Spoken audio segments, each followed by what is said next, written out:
Hey guys, it's Karl. So it's a bit of a gloomy day today. It would be perfect to spend time curled up in bed watching TV, so I thought it would be perfect to do my annual tech bedroom tour.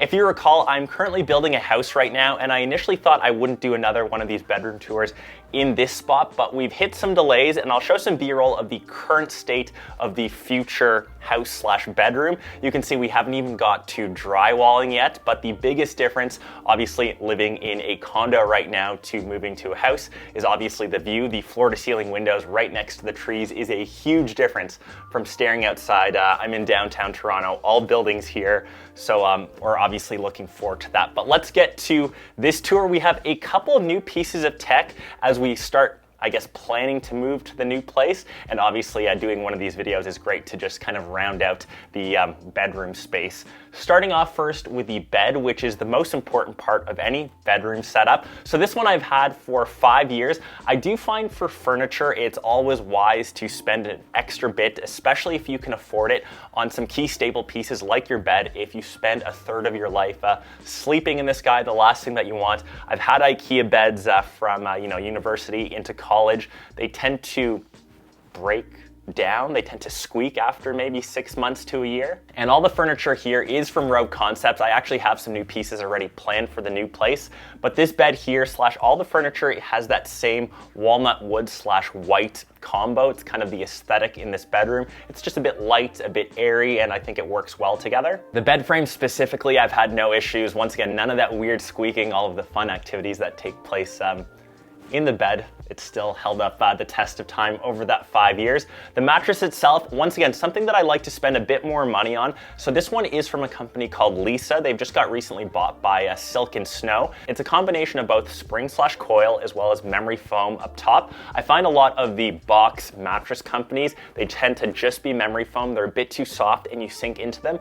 This is a lot firmer, and once again, I've loved it so much. I actually have a king mattress awaiting that king size bed in the new spot. Highly, highly recommended. Once again, I bought it from Lisa, now owned by Silk & Snow. I will leave a link. You can see what their new website looks like here. It's something I would definitely spend that money on. 1/3 of your life, the last thing that you want is lower back pain, which I've had before in memory foam mattresses. The sheets that I go for, just Silk Amazon higher thread count ones. I swap them out every 3 to 4 months.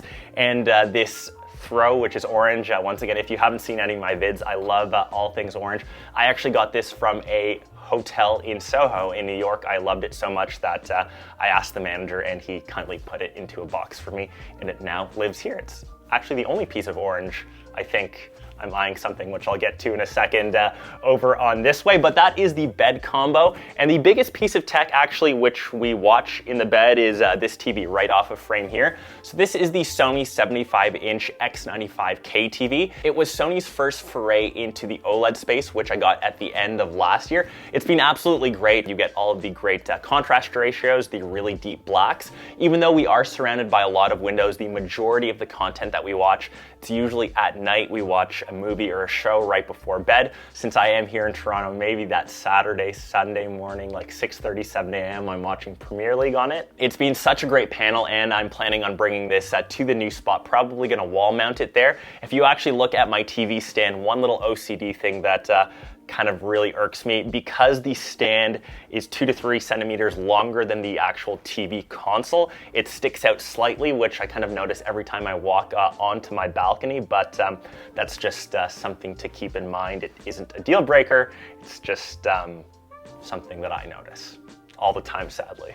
Like I said, the TV stand, it's once again Rogue Concepts in that same white slash walnut wood finish, and at the very end, I do have a light or a lamp from Caligaris, and underneath that, it's one of my favorite Lego builds. That's the Land Rover Defender. If you still don't know anything about me other than my love for orange, I do love building Lego. You'll see Lego pieces throughout the bedroom, in my living room, and obviously in my studio. I'm just kind of surrounded by all bits Lego, but that's just kind of my thing. On this TV, I also used to have a gaming console. I used to have an Xbox hooked up, so you'll see a controller, which sadly just collects a bit of dust because it's no longer there. I literally just watch, like I said, maybe a TV show before bed. I have zero time for gaming, and that limited time I'm probably playing at my studio on PC or something like that. But that's kind of the main piece of tech here. We'll go kind of unorthodox. So we'll start actually behind the camera as you enter the bedroom from the living room. We have this, once again, walnut wood console. It's from Rove Concepts again. Stores a lot of cat's clothes inside. It's a bit of a dresser.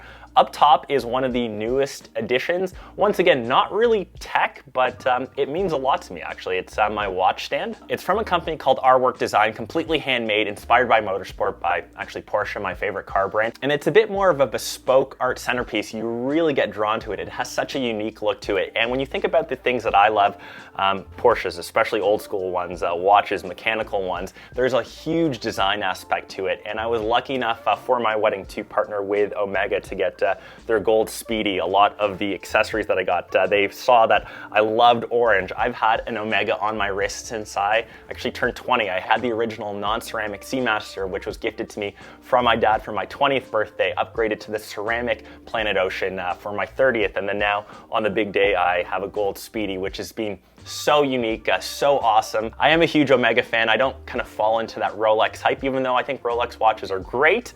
I just hate the fact that you can't walk into a store, purchase something that you actually want, but that's deep diving into watches, which I can talk about separately. But anyways, this piece by Artwork, it kind of displays my watches perfectly, and I also have my wedding bands right next to them, which is another huge update for me. If you saw, I just got actually married last month, which it's been awesome. The day was honestly so perfect thinking back to it. Couldn't have asked for anything better. We're just waiting for all of our photos and videos from our photographers/videographers from the event. Just got some sneak peeks, but we'll be definitely sharing that. Got to partner with so many amazing brands. I had Omega, like I said, which was really sentimental. Had Heineken, Veuve Clicquot for all of the alcohol, the booze, and Harry Rosen for my custom suit, which is actually living off in my bedroom here, just off of here.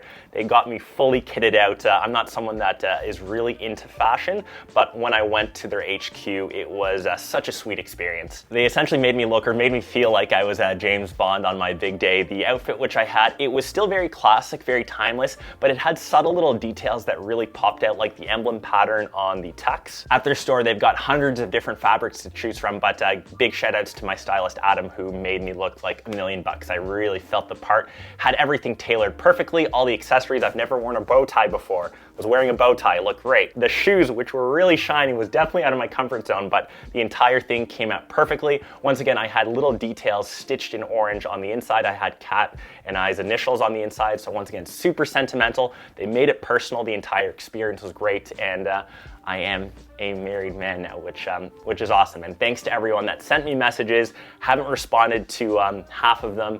Thank you so much. It's just another chapter in my life. It's truly been an awesome journey. But back to this little table dresser thing, a new piece of tech is actually this new Sony speaker. It's the AX7, and what really makes this unique are these two separate pucks that you can actually detach from the actual base of it and carry them around and place them in different areas of not only the room, but of the house to give you a surround sound experience, because so much of our content that we watch now is mobile based, that you obviously hook this up through Bluetooth. You can create a better sound experience than listening through music from, say, just your phone. You can use the pucks separately still on their own, and then when you want that full, I guess, experience, you can mount them back onto the actual base itself. So super, super unique. One of the cooler pieces of tech that I've picked up this year. Once again, Sony is powering a lot of this bedroom here. So yeah, big shout outs to them for constantly pushing the envelope and making some cool stuff that I can test out. So beside that, I've just got some photos of Kat and I from our engagement, super sentimental. And beside that, something that means really a lot to me. It's my first YouTube plaque from breaking 100,000 subs. Once again, only thanks to you guys, I can create content like this. So thank you, thank you, thank you. I think of you guys all the time with that little plaque. It's just been such a whirlwind, such an awesome journey. And once again, thank you from the bottom of my heart. Above that, we just have some cool artwork on the wall, which is something that I need to work more on because I tend to be a bit more minimal. But Kat did her master's in Oxford, in England. So we just have London, Oxford, and I think when we move to the new house, maybe we'll get one that's Toronto or Menton, which is in France, where my parents live, another sentimental place in our hearts. So that's just kind of this area. Swinging back around this way, you'll actually see Lynx crate slash bed. So although we have our bed, Link has 3 beds to himself. So he has his crate where he likes to start the night out on, and then he moves to his dog bed, which is sitting where the camera is, and then moves to our bed, rotates between all 3. We do not get a good night's sleep any of the nights since we've had him, but he makes his little trifecta, and he is the only dog that I know that has 3 beds. Thankfully, he's in daycare today, burning all of his energy, so hopefully when he's back home later tonight, he's pooped and stays on 1 bed. On top of his crate, you can see he's got his little Hyrule Shield plushie because that's where he was named after Zelda / Link, my favorite video game franchise. And moving on to all the pieces on the nightstands. So on Kat's side, which I actually haven't looked at, she's got some cream, some makeups, a holder for her jewelry, a lamp, a Google Home Mini. I think they're called the Nest Hub Minis now, which they're just trash. I find after a couple of years, they just have no idea what to say. They lag all the time. Hey Google, when does Manchester United play again, and what's the weather today? Manchester United FC will play Brighton on September 16th at 10 a.m. Missed what the, oh. There will be isolated thunderstorms with a forecasted high of 25 and a low of 18. Right now it's 23 degrees and cloudy. Google knew they were on video. Sorry to everyone's Google that I activated, but normally they just say, or Google just says, sorry, I can't help with that right now, or I don't know. Anyways, probably looking to upgrade those to something else in the new house, but she also has a little trifecta charger for her iPhone, AirPods, and Apple Watch because she does rock all 3, or she has that 3 combo. Over on my side, pretty similar setup. Once again, the little Google Hub Mini. I use it mostly just to see what time it is. Got a reading light, and I also have the trifecta to charge all of my devices. Mine is from Logitech. They honestly both work fine. I do personally prefer the square aesthetic of mine, but once again, that is personal preference. And I do have 2 little helmets, mini helmets, which I'm a fan of. So one I got from the Mexican Grand Prix. It's Checo's helmet, which I'm a huge Formula 1 fan as well. And of course, some more Lego, arguably one of the greatest characters in the Star Wars franchise. Darth Vader, just a misunderstood villain. And that is pretty much my tech bedroom tour. So there is tech kind of dispersed throughout the entire thing. I'll leave everything linked down below, and attached to my bedroom, if you actually walk kind of this way, you'll see it in the B-roll here. I do have a small little closet and of course our washroom, which I won't include too much of the tech. Actually, I have some luggage kind of just hanging out outside as we do have a trip to Greece upcoming. So it's a new piece of luggage, piece of tech that I like to always talk about. So these are the new luggages from DB Journey. They're super dope because this one's in orange. We're probably gonna split the large carry-on between both of us, and then I'll have my small little carry-on. So I can't wait to test those pieces of luggage out. And that is pretty much all the tech in the bedroom. Like I said, this is probably the last tour in this spot. I'll keep you guys updated with the new build, how everything's going in the new house. Stay posted to social. If there's anything that I'm missing or there's potential upgrades that you have suggestions for in the new spot, please let me know down below in the comments, and I will catch the rest of you in one of my next episodes. Peace.